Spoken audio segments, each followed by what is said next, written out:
ചേർത്തല നഗരസഭയുടെ നേതൃത്വത്തിൽ S canal ശുചീകരണം ആരംഭിച്ചു. കളക്ടർ അലക്സ് വർഗീസ് ഉദ്ഘാടനം ചെയ്തു. ചേർത്തല നഗരസഭയുടെ നേതൃത്വത്തിൽ എസ് കനാൽ ശുചീകരണ പ്രവർത്തനങ്ങൾക്ക് തുടക്കം. കനാലുകൾ സംരക്ഷിക്കുക എന്നത് സംസ്കാരത്തെ സംരക്ഷിക്കലാണെന്നും അത് ടൂറിസം വികസനത്തിലേക്ക് വളർത്തേണ്ടതാണെന്നും ജില്ലാ കളക്ടർ അലക്സ് വർഗീസ് പറഞ്ഞു. എസ് കനാൽ ശുചീകരണത്തിന് ഉദ്ഘാടനം നിർവഹിക്കുകയായിരുന്നു കളക്ടർ. ചേലൊത്ത ചേർത്തല പദ്ധതിയുടെയും സേവ് എസ് കനാൽ പദ്ധതിയുടെയും ഭാഗമായാണ് നഗരസഭ എസ് കനാൽ ശുചീകരണം ആരംഭിച്ചത്. നഗരസഭയിലൂടെ ഒഴുകുന്ന കനാലിൻ്റെ 5 കിലോമീറ്റർ വരുന്ന ഭാഗം മണ്ണും ചെളിയും മാറ്റി വൃത്തിയാക്കുന്നതിന് ഇറിഗേഷൻ വകുപ്പ് തയ്യാറാക്കിയ 6 കോടിയുടെ എസ്റ്റിമേറ്റിന് പണം അനുവദിക്കുന്നതിൽ കാലതാമസം കണക്കിലെടുത്താണ് നഗരസഭ നേരിട്ട് താൽക്കാലിക ശുചീകരണ പദ്ധതി തയ്യാറാക്കിയത്.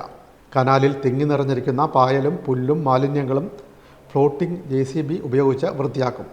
20 ലക്ഷം രൂപ ഇതിനായി നഗരസഭ വകയിരുത്തിയിട്ടുണ്ട്. 2024 ജൂൺ 5 പരിസ്ഥിതി സംരക്ഷണ ദിനത്തിൽ ആരംഭിച്ച സേവ് എസ് കനാൽ പദ്ധതിയിൽ നടത്തിയ വിവിധ പരിപാടികളിലൂടെ എസ് കനാലിലേക്ക് ജനങ്ങളെ അടുപ്പിക്കാനും കനാൽ സംരക്ഷണം സാമൂഹിക ഉത്തരവാദിത്തമാക്കി മാറ്റാനും കഴിഞ്ഞിട്ടുണ്ടെന്ന് ചടങ്ങിൽ അധ്യക്ഷത വഹിച്ച മുനിസിപ്പൽ ചെയർപേഴ്സൺ ചർലി ഭാർഗവൻ പറഞ്ഞു.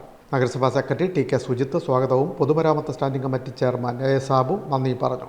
സ്റ്റാൻഡിംഗ് കമ്മിറ്റി അധ്യക്ഷരായ ശോഭ ജോഷി, G രഞ്ജിത്ത്, എലിക്കുട്ടി ജോൺ, കൗൺസിലർമാരായ അനൂപ് ചാക്കോ, ബാബു മുള്ളഞ്ചിറ, MK പുഷ്പകുമാർ, ജോഷിത, ആശാ മുകേഷ്, പ്രമീള ദേവി, ലിസി ടോമി, ഷീജ സന്തോഷ് തുടങ്ങിയവർ പങ്കെടുത്തു.